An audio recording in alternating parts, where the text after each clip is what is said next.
Dit was de startbaan van het nazi-vliegveld. Nu een landingsbaan voor insecten. Die startbaan is ook eigenlijk heel verschillend in vegetatiedelen eigenlijk. Oh, dat is wel bijzonder. Ja, dat komt eigenlijk omdat er zoveel gerommeld is in deze startbaan. Ja. Met die drainage en het opbrengen van grond en het weer ontmantelen van de startbaan. Ja, dat maakt eigenlijk wel dat je zoveel verschillende soorten kruiden hier hebt. Al 3 jaar loopt Hans ieder seizoen wekelijks de startbaan af op zoek naar vlinders. Zo moet hij over een paar jaar een trend kunnen zien. Er landt van alles op deze baan. Een bij, een hommel. Nee, ja, hier een hommel. Ja. Toch? Dat is een van de aardhommelgroep. Zie je dat hij een witkont heeft? Ja, ja. En geel op de rug en geel aan de voorkant. Ja. Dat is wel een hele klassieke hommel, hè? Klassieke hommel, ja. Heel veel stuifmeel aan de poten. Ja, hij is zwaar beladen.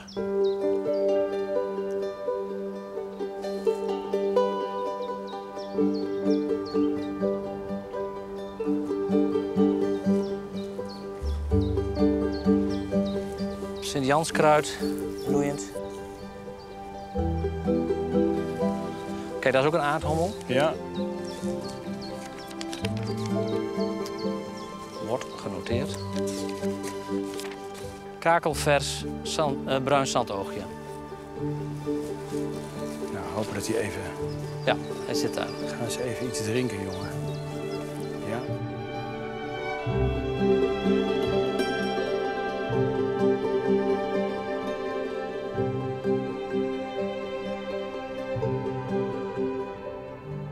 Een ree. Daar. Zie je hem? Ja, ja, ja. Misschien heeft hij wel een kleintje bij zich.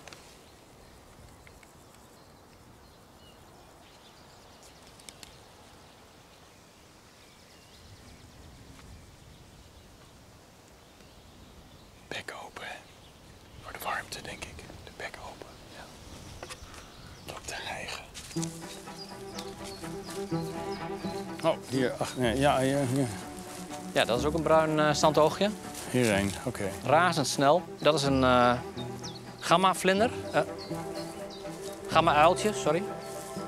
Is die dagactief? Dat is een dagactieve nachtvlinder. Oké. Zag je hem? Is die, ik zag iets schieten, ja. Ja. Die doet mee. Die doet mee. Die zit hier op het blad. Kijk, zie je dat? Gamma-uil. Ja, ja, vliegt een vlinder voor ons uit.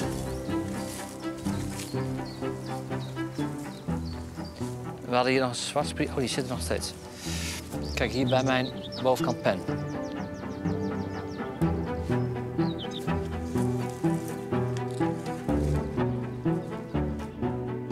Ja. Nou ja, al met al. Daar gaat een witje ergens op het pad. Een van de witjes. Misschien komt hij nog wel overvliegen. Hier weer een gamma-uil. Vlogen hierop. Kijk daar, zie je? Gedwarrel. Ja. Zit onder in het eikje. Ja, eikenblaadje. Daar, ja. En het hele snelle gefladder, daaraan herken je wel de nachtvlinder? Dagactieve nachtvlinders, ja. En dan lopen we denk ik hier even omheen zo.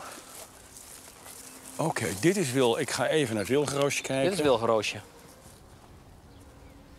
Oh ja, ach, die is ook mooi. Ja. Dan gaat een witje. Dat kan ook nog steeds een citroenvlinder zijn. En dan het vrouwtje, die is behoorlijk wit. Waar is die? Waar zit hij nou?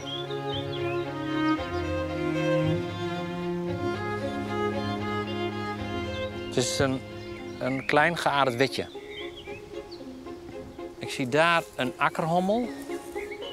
Deze bruine, kijk, die is dan echt die bruin zoals ik je liet zien. In plaats van die grijze die we in het begin hadden. Zie je deze?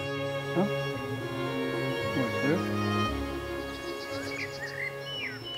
Kleine vuurvlinder.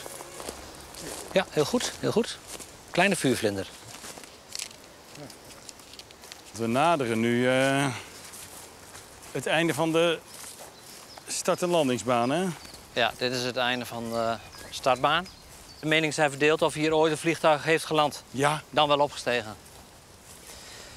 precies op dat moment dat het helemaal gereed was, hebben de geallieerden dit gebombardeerd. En ja, men zegt dus dat er dus nooit een vliegbeweging heeft plaatsgevonden. Precies op het juiste moment.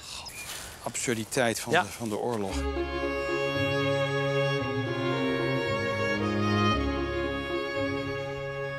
Nu ben je hier nog maar 3 jaar aan het tellen. Weet jij hoe de trends zijn in gebieden waar wel al veel langer geteld wordt en gemonitord? Dat gaat niet goed. We hebben ongeveer, ik dacht iets van 53, 54 soorten dagvlinders in Nederland.